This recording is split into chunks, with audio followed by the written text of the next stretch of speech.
What's up, everybody? It's your boy, Chef Jeff. One of the great things that Tampa now can brag about is that our neighborhoods have a personality. No neighborhood exemplifies that more than Seminole Heights. It's the place where people have become our friends, our family. They were the ones that started this whole live, work, play, and nobody defines that more than Greg Baker of the Refinery. Let's go check it out. All right, so we're inside the kitchen here at the Refinery, one of my favorite restaurants with one of my favorite chefs, Greg Baker. This place is near and dear to my heart. When I was on MasterChef, every week a watch party was here when it was Butter and Shine that supported local charities. So Greg, thanks very much for having me here. Oh, thank you for being here. I appreciate it. One of the things that I love so much about you is you've got such a cool story of what the Refinery is. So what is the Refinery? We started years ago with the idea that good food should be accessible to everybody, and working with as much as we could with local farmers to be able to use as much local produce and meat as we possibly could. How hard is that to be able to really articulate it well enough for the people of Tampa to say, no, what's cool is actually knowing where your food's coming from? If people are willing to listen, I will just go on for hours about it. I love it, because that's what we're gonna do right here. So we've got a little bit of some farming we're gonna have to do. Like, you use every piece of the meat. We'll use every bit of an animal because, it's respectful. Something died to put this piece of meat here. Yeah. So to just say, I only want the best parts of it and the rest of it's going in the trash it's disregarding the life that was taken. I have utmost respect for the ingredient itself and for the people who produced it, and to misrepresent it in any way is a definite disservice to everybody involved. You've been fortunate to work a lot with the James Beard Foundation, and you actually are part of their cookbook, Waste Not. Yes, Waste Not is a cookbook comprised largely of chefs who've participated in their Beard Foundation's advocacy training, revolving around food waste. My recipes in there revolve around what do you do with, you buy beets, what do you do with the greens and the stems, So rather than just throwing them in the trash or the compost pile, you end up, here's something tasty that you can make out of this. You've been a James Beard nominated finalist, right?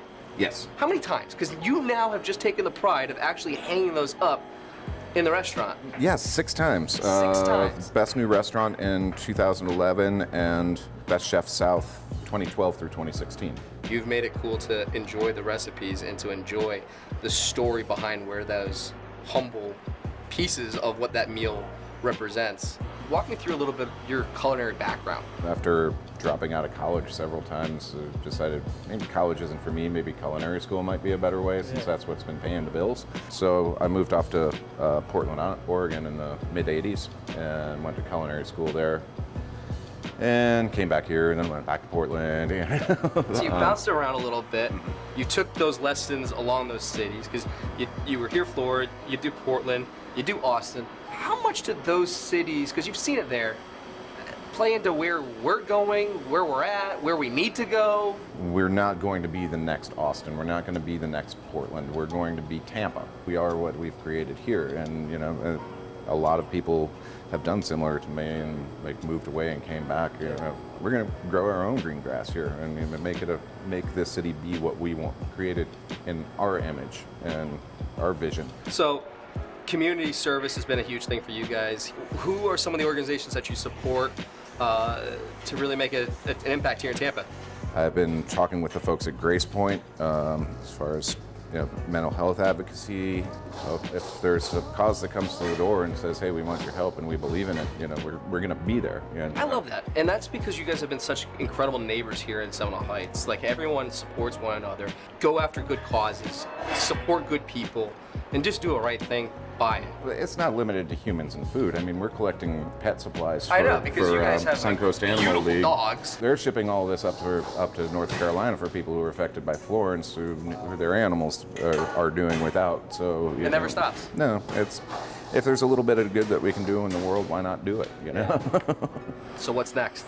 I'm going to be doing some work with the James Beard Foundation, doing some more advocacy training along with the Coalition of Immokalee Workers down in Captiva Island, working on a cookbook. It's October, it's growing season. I'm going to get all kinds of giddy and distracted over ingredients, and where we'll be after that, who knows. But. Well, I'm excited for everything that's happening your way. I'm so grateful for you letting me be inside the kitchen with you and just seeing you do your craft. So thanks so much for having me today. Thank you.